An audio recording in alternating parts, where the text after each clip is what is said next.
Hey y'all, how y'all doing? I wanted to pop in.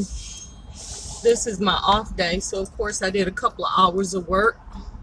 Left Kitten at the house, so she is not here. I gotta go to my post office box, so I thought I'd talk to y'all. President Clinton has been all over the internet today. Bill Clinton, you know what? That whole situation with Monica Lewinsky, he still feels some kind of a way about that, which I imagine that she does too. Mm.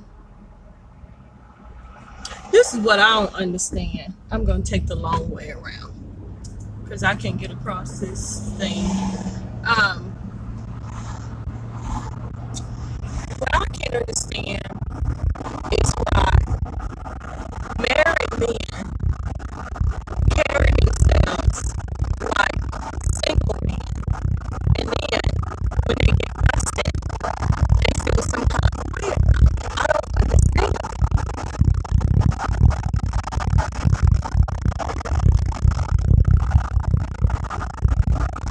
Let me say,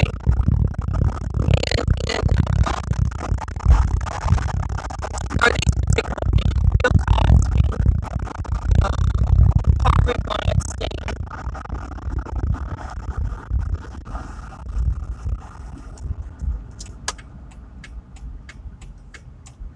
and these are just men of note, in social media. It's not really that broke or non-famous guys honor marriage anymore any deep more deeply than these other guys, really, because I've known some decent guys. I really have. Then when they got promotions, they try to get me to walk the dog. I'm like, you mean tell me you was a low down dirty dog this whole time? I thought you was a decent human being and you weren't? Oh my God. You get a promotion and you think now because you're making more money that a single woman is willing to walk the dog because that's what it's about.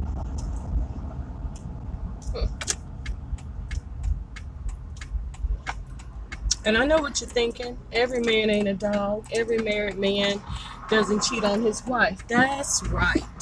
I agree wholeheartedly. And every single woman is not a harlot. Every black woman is not out here in desperation for some man to look at her. That black woman out here that don't nobody love, don't nobody want.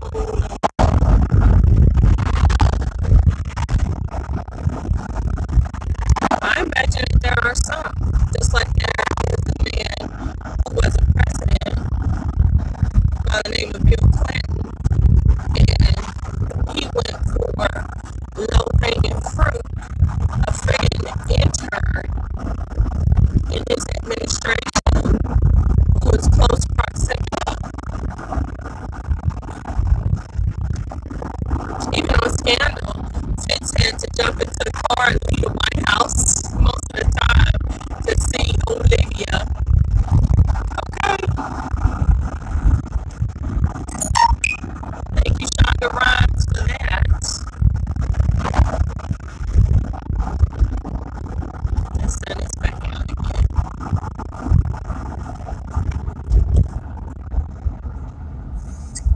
But Bill, when that, I forget which interview it was, honey, that asked him about, brought up Monica Lewinsky, and he was like, that's 20 years ago, and I've always did this, and I've always did that. And ain't nobody remember all the good stuff you did when you do something that dumb. They only remember Monica Lewinsky out of everything that President Clinton might have done. That's all people remember. And even for me, who supported the black lady that he chose, who he had to fire because she was saying that the kids needed to have, they needed to have, what is this? Contraceptions, prophylactics, something like that. And quite a bit did happen in the Clinton administration that was good. But that's why him making a bad decision like that with Monica Lewinsky is just so lame. And not that it was just a one-time situation like, ooh, get off of me, but it was something that happened over and over again.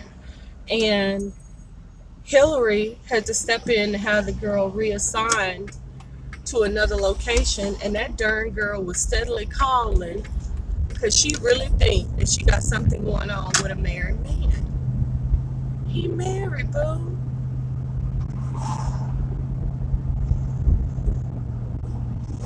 He is married.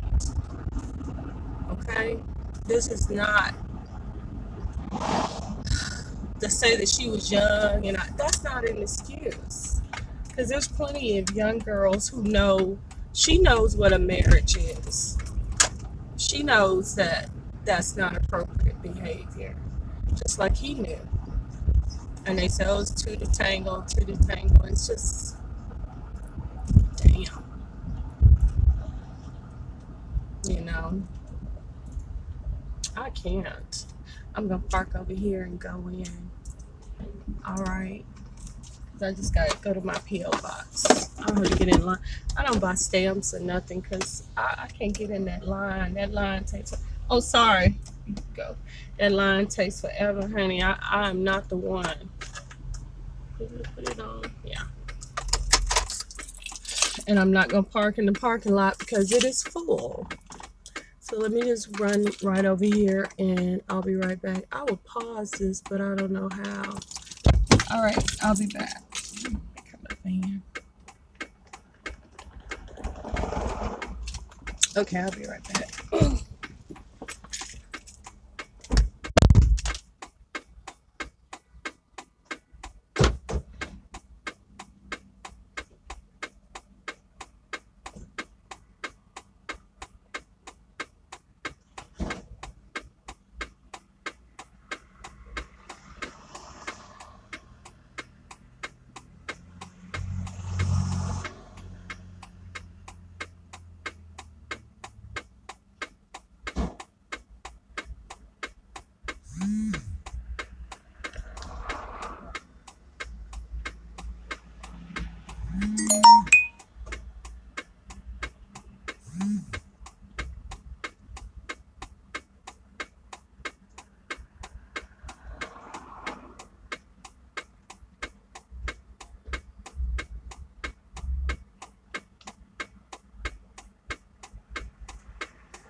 See? Quick, fast, and in a hurry, honey. And I don't have to worry about nobody hitting me. I put on my hazard lights. Other people waiting to get in over there. I can't. That post office be jumping, honey. You see in the window? Car after car after car. I don't go over there, honey, unless I absolutely have to. Okay.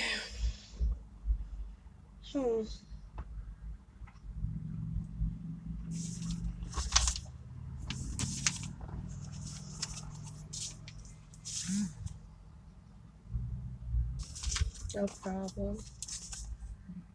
What is this?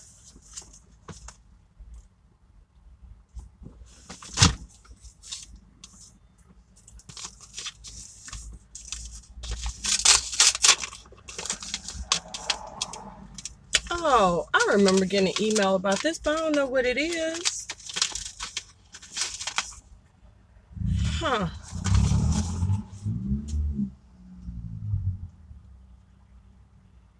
I remember getting a card about this. I'll take it. I'll handle that when I get back to the house. This is business reply mail.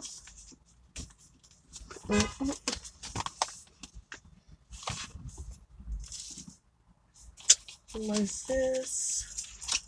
Church of the Great God. Greater Portland chapter. Oh, yes. 7-5. Is tomorrow the 5th? I don't even know what tomorrow's date is. I have to double check that. I am so double booked. If I got stuff to do, I got a 9:15 appointment. I got a 1 o'clock appointment. It looks like I got an 11 o'clock appointment if this is right.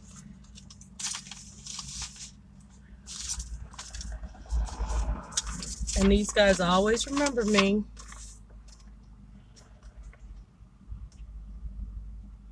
See? POMC. This is the anniversary month of Joseph's murder.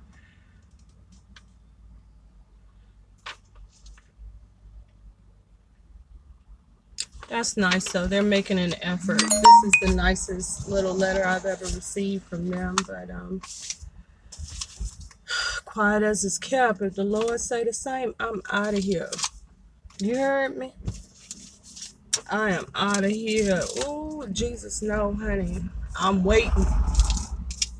I'm waiting for him to give me the green light. If you give me the green light, I'm bouncing. I surely am. Jesus knows I ain't lying. I love being in Washington, but this ain't the best place, you know, if you know what I'm saying. I don't even know what this is.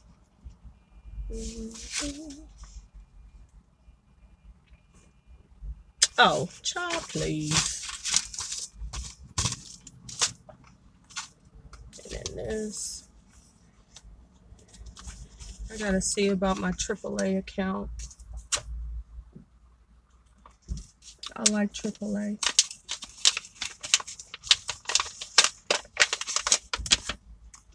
I shouldn't like AAA. They ain't got no black people working there. Benefit summary. I like that, but this is term, and I don't do term. I do whole life.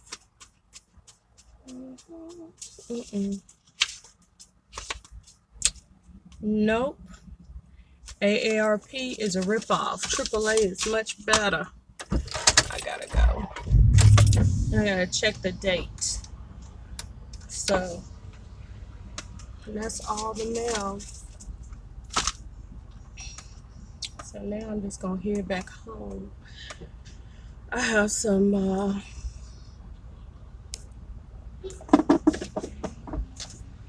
I need these books to sell. Ah, my books.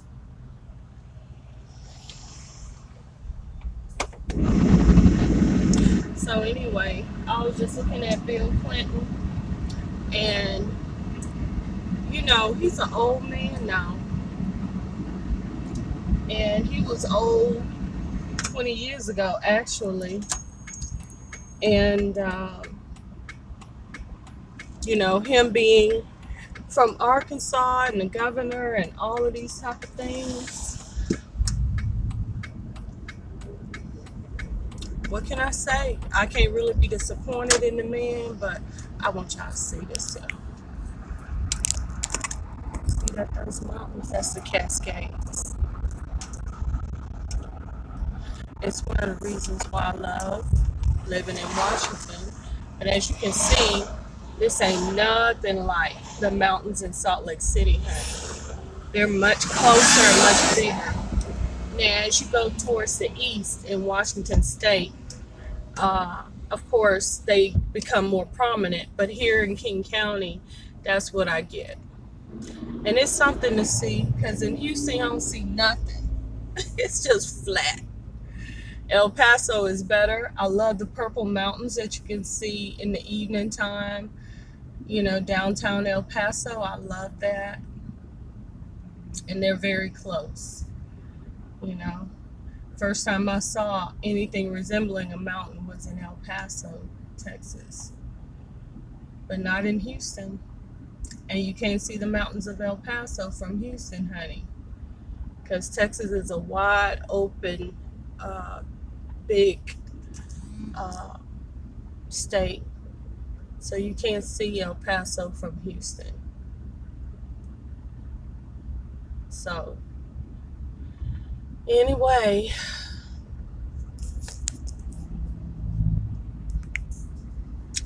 back to what I was saying, my darlings. Oh, sorry. That's the rapid ride that we have here. Anyway, I think what Clinton thought is he wouldn't have to deal with this blowback now, why they would be bringing up Monica Lewinsky. And that's because it wasn't just Monica Lewinsky. It was some flowers lady and some other lady, and you know, Bill was spreading it around, honey, just passing it out. And it's a character flaw, you know.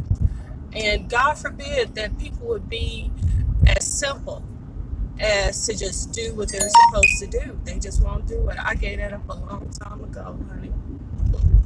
Joseph's being killed helped me to give that up because he wasn't supposed to be where he was at. He wasn't raised to be doing what he was doing, and he shouldn't have been around the kids that he was around because he wasn't raised in that.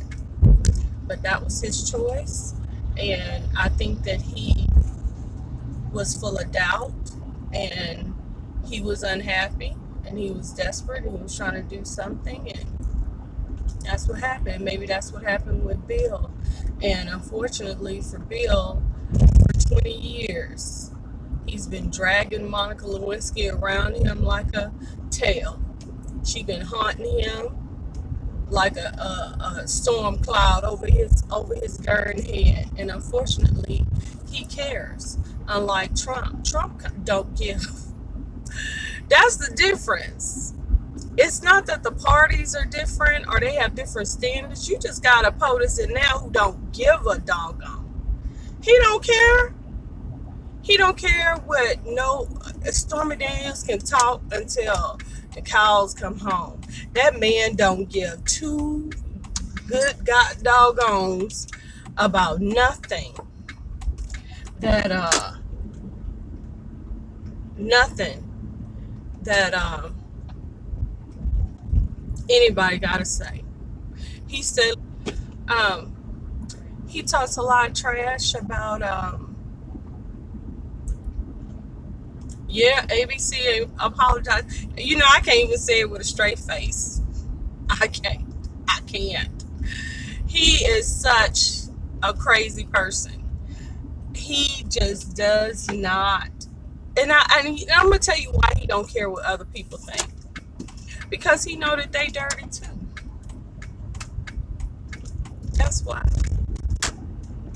He knows that they dirty too. He know good and well that they ain't, you know, they ain't in no position to throw no rocks at Trump because their house is dirty too.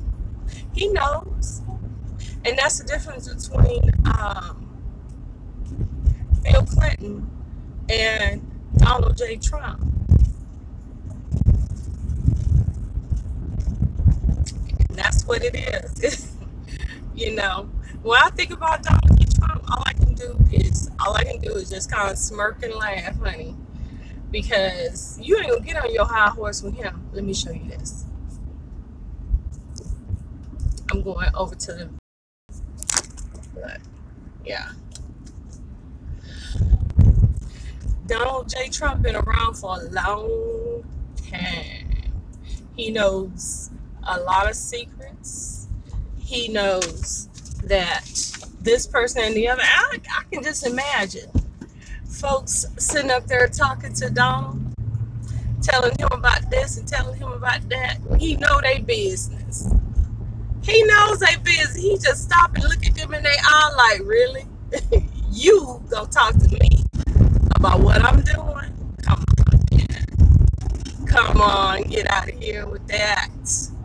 You know, I'm certain that that is what is going on, honey. That is going on. That's what the dealio is. That's why Trump is still in there. That's why Trump ain't backing down, and that's why Trump ain't resigning.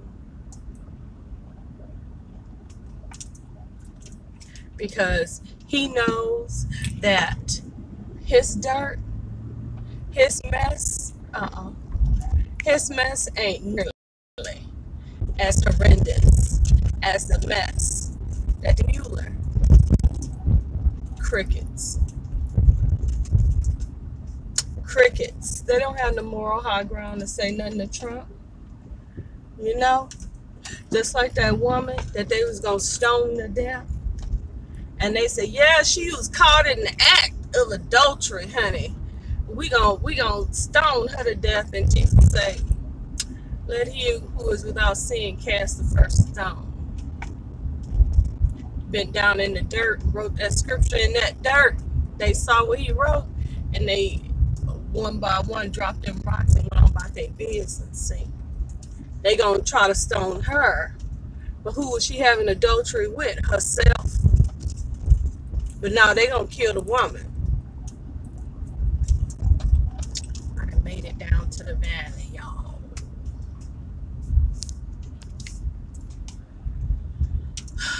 Yeah, they gonna stone her. But the man that she was adulterating with, where he at? Where he at? They ain't gonna stone him. They gonna stone her.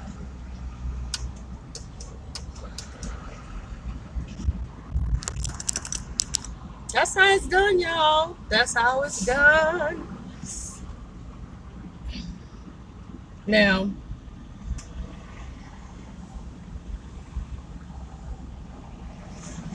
Bill done been here and there and everywhere. And he done did his speechifying and talkerizing all over the nation and the world, raising money for the Clinton Foundation and the Presidential Library of William Clinton. And he's got this book that he's promoting with the author, and that man looked very uncomfortable, honey. He's sitting up there as President Clinton is highly pissed off about the man asking any kind of questions whatsoever to this former president. He suddenly called him President Clinton. He ain't the president no more. But the interviewer is suddenly calling him President Clinton, right? So he is highly irritated. The author, writer of the book, he's sitting up there looking like Toad from Wind in the Willows. Okay? Wind in the what? You know what I'm talking about, that British cartoon with Toad. He's sitting up there looking like Toad, personified, uncomfortable as hell, as Bill Clinton pulled a Bill Cosby with his interviewer. You see what I'm doing? I'm tired. I put on lipstick, but I ain't put on no base or nothing. See? I put on this here powder, and it makes me look less tired. What you think? My bag's gonna always be there. I get that from my daddy. I get that from my daddy. I got my daddy's eyes. Yes.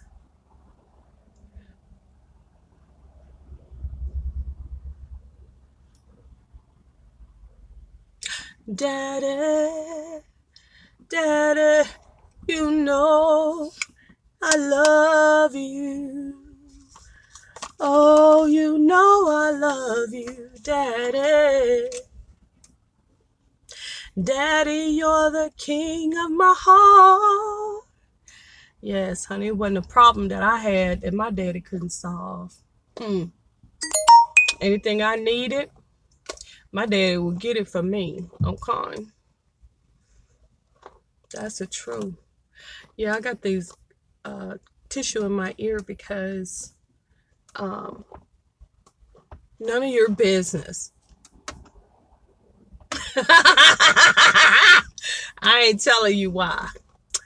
So anyway.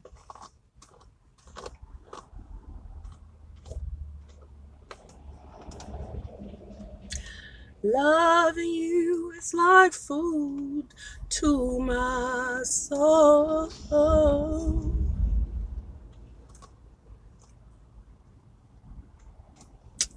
Yep, I had a good daddy.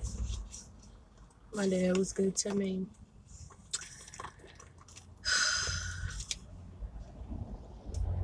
Anywho, I'm gonna go in here. I'm gonna turn this here off. And then I'm gonna get back home and I'm gonna lay my butt down. That's what I'm gonna do. I was supposed to be off today and I still did work. I be trying to get my productivity up, and I wanna I've already made goal, but I wanted to, push it. I gotta get my appointment straightened out. And if you haven't, here, I want to remind you of my book, Seattle Black Mind by me, Colita. Okay. One love, one life, this life, do you.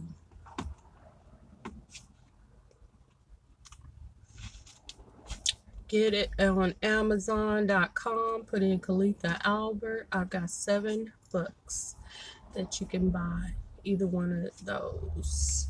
This is page 42, Scarred Souls. Scarred souls, they pay the toll to cross over to some type of life.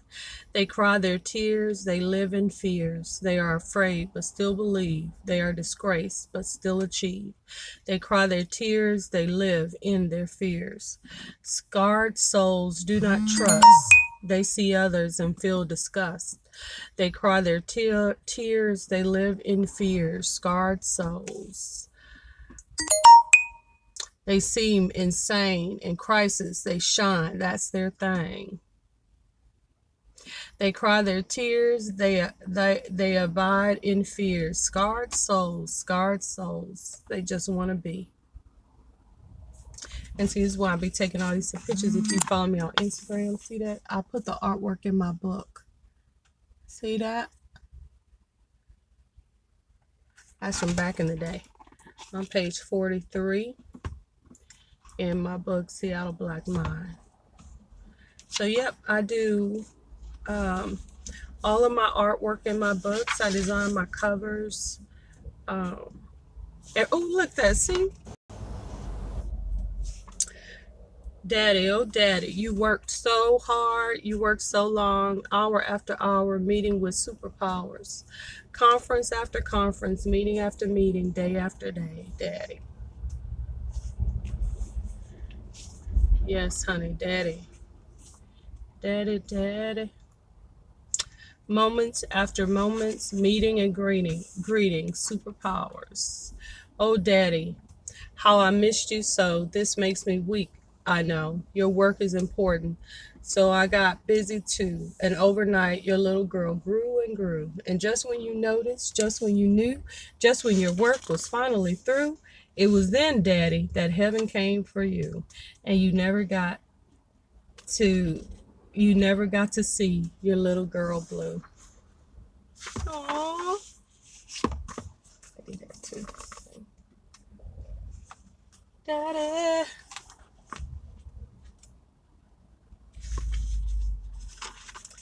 Daddy. That's page 77 in Seattle Black Mind.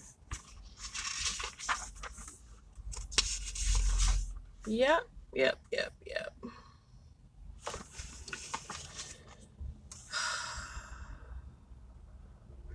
I put on here page 7. So, oh, god damn, these keys look hard. Sometimes I just want to scream. And I do. Let me tell you something about these Seattle kids, baby. They look hard, you know. They be looking like, baby, they had a rough life. A rough.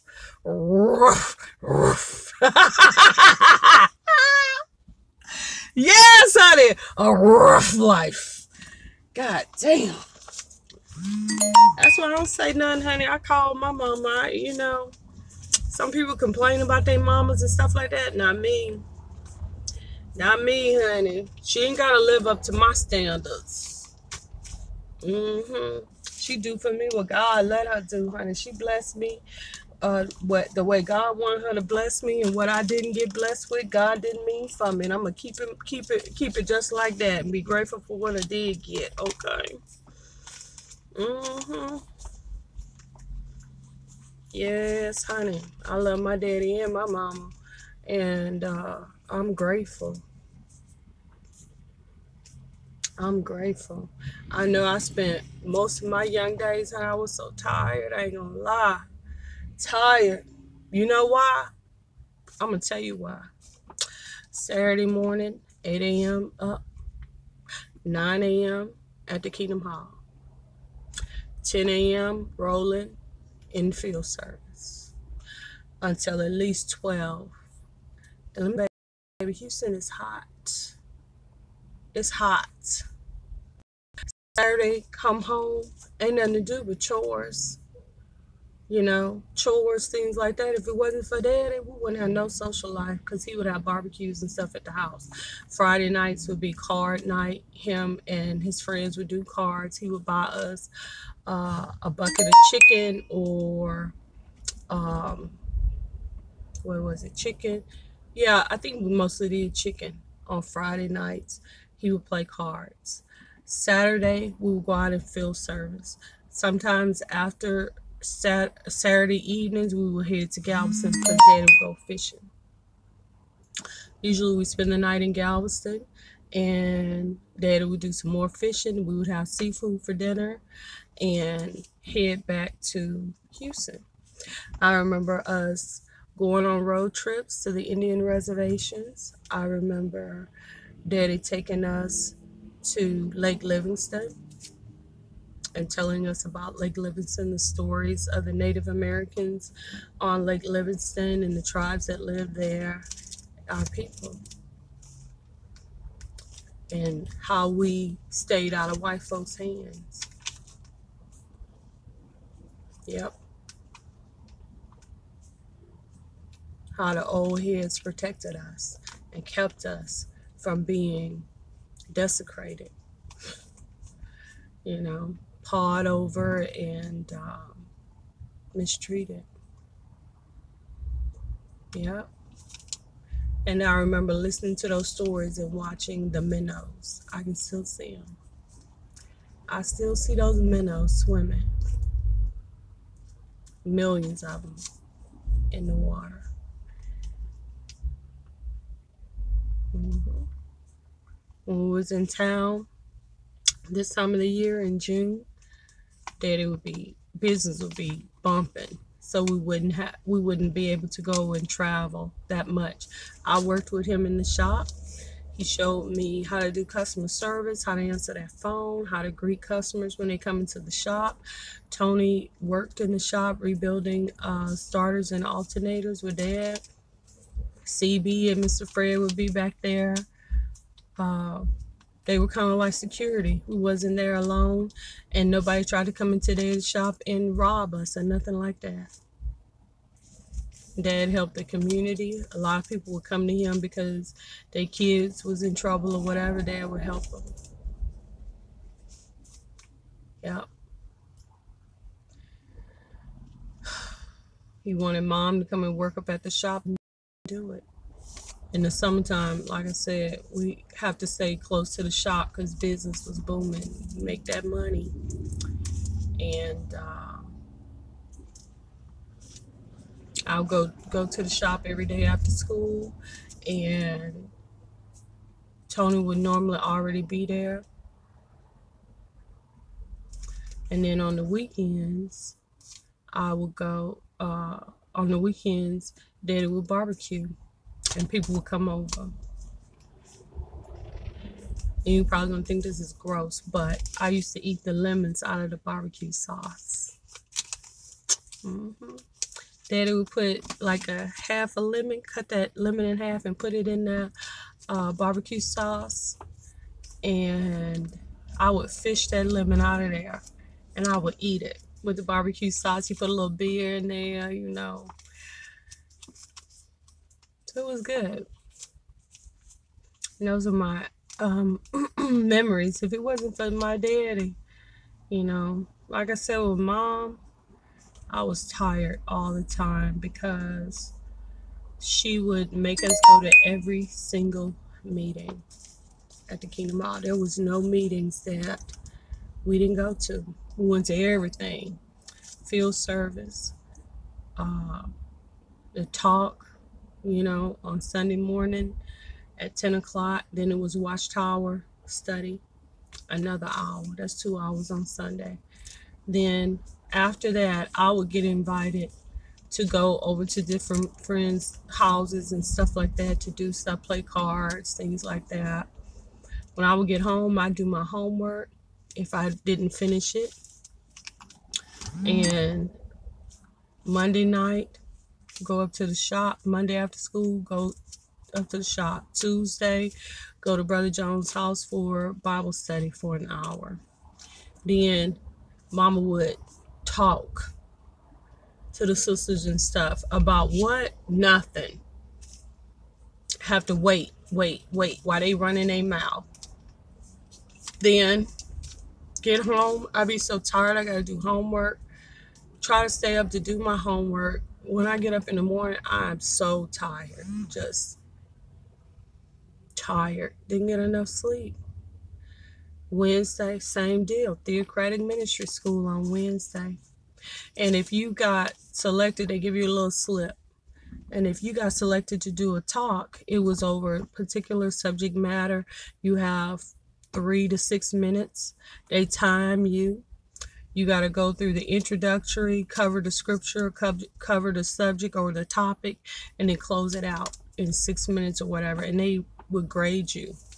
And as you would start out in school 3, then school 2, and then the main hall. And if you missed the time limit or messed up the topic or didn't present it well, you'd have to stay in school 3. When you master school 3, then you move up to school 2.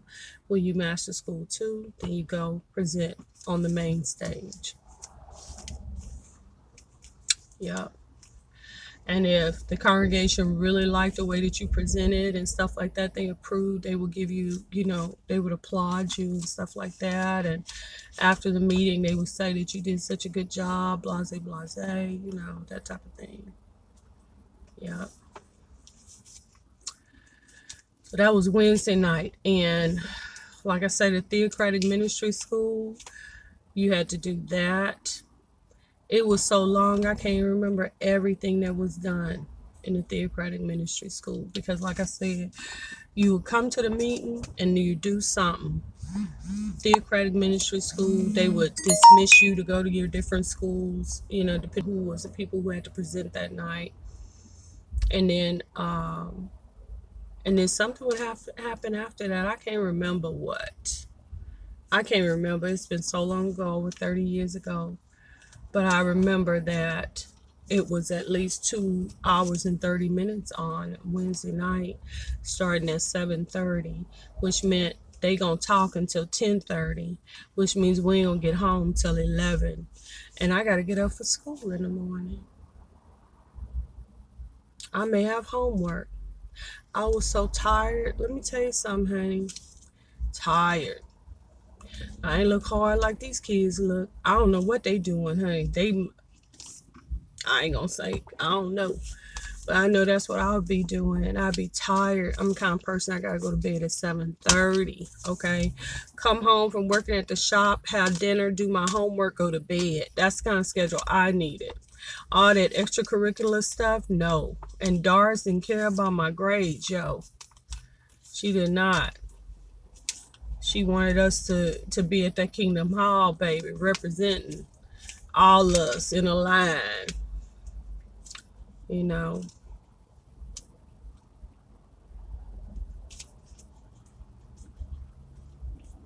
Tired. So tired.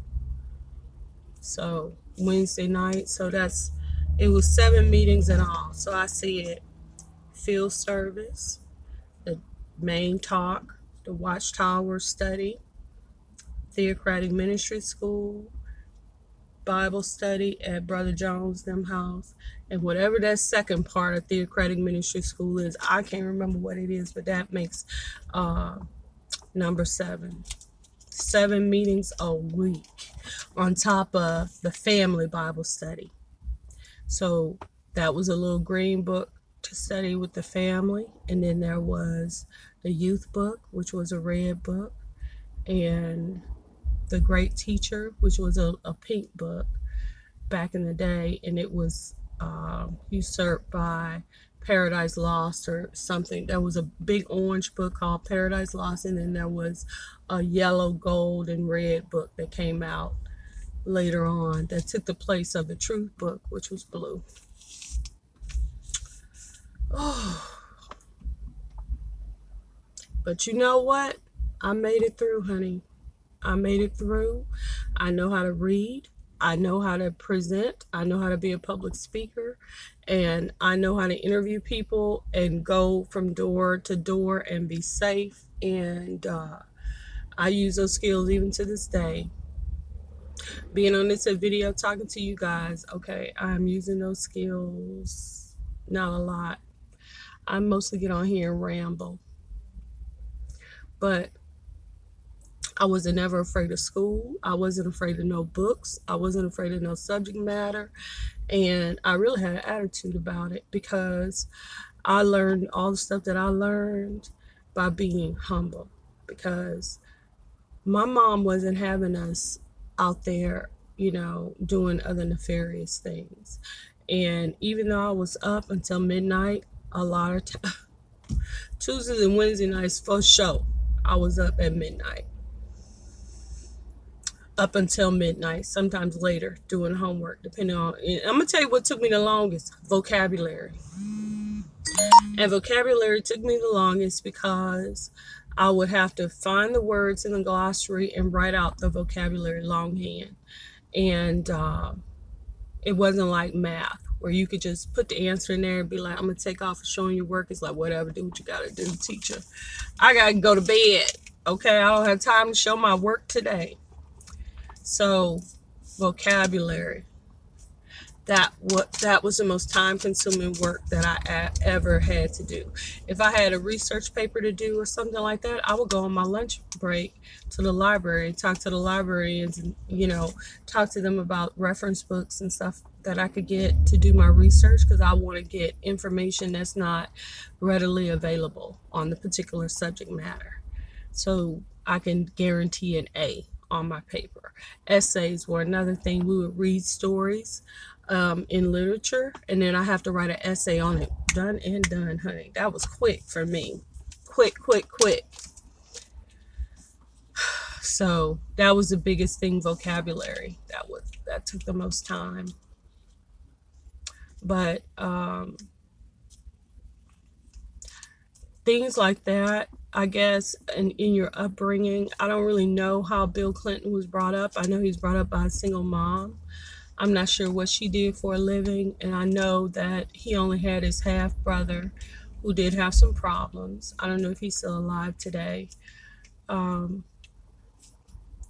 But Bill, he needs to apologize. He needs to do better. There's just no excuse for it. What he did with Monica Lewinsky was wrong. I don't know why these guys find it so easy to cheat on their wives, you know. And I'm gonna say it. I have been, I check out something or whatever, but you ain't touching me. I'm not. Nope. Nope. Nope. And I'm gonna tell you something. My husband don't do it for me, honey. Do not. Do not. He ain't And think about it. Think about it. The whole time Angelina was with Brad Pitt, no problem. Brad doing the wild thing with somebody else, no.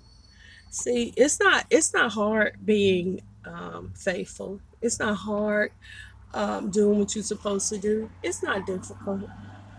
It's a choice. It's a choice. Bill chose to do the wrong thing. All the Bills did. Bill Cosby, Bill Clinton. Don't name your child Bill, whatever you do. Don't name your child Bill. Don't name your child William. We need to retire those names. Harvey. That's another cheap name. Don't name your child Harvey. Don't name your child Thomas. Okay. Any H name. Harry, Harvey, Harold. No. William. No. We need to retire those names. Okay. So what's gonna happen? I'm gonna wait and see what y'all think gonna happen next with Mr. Bill Clinton. Honey, I don't know.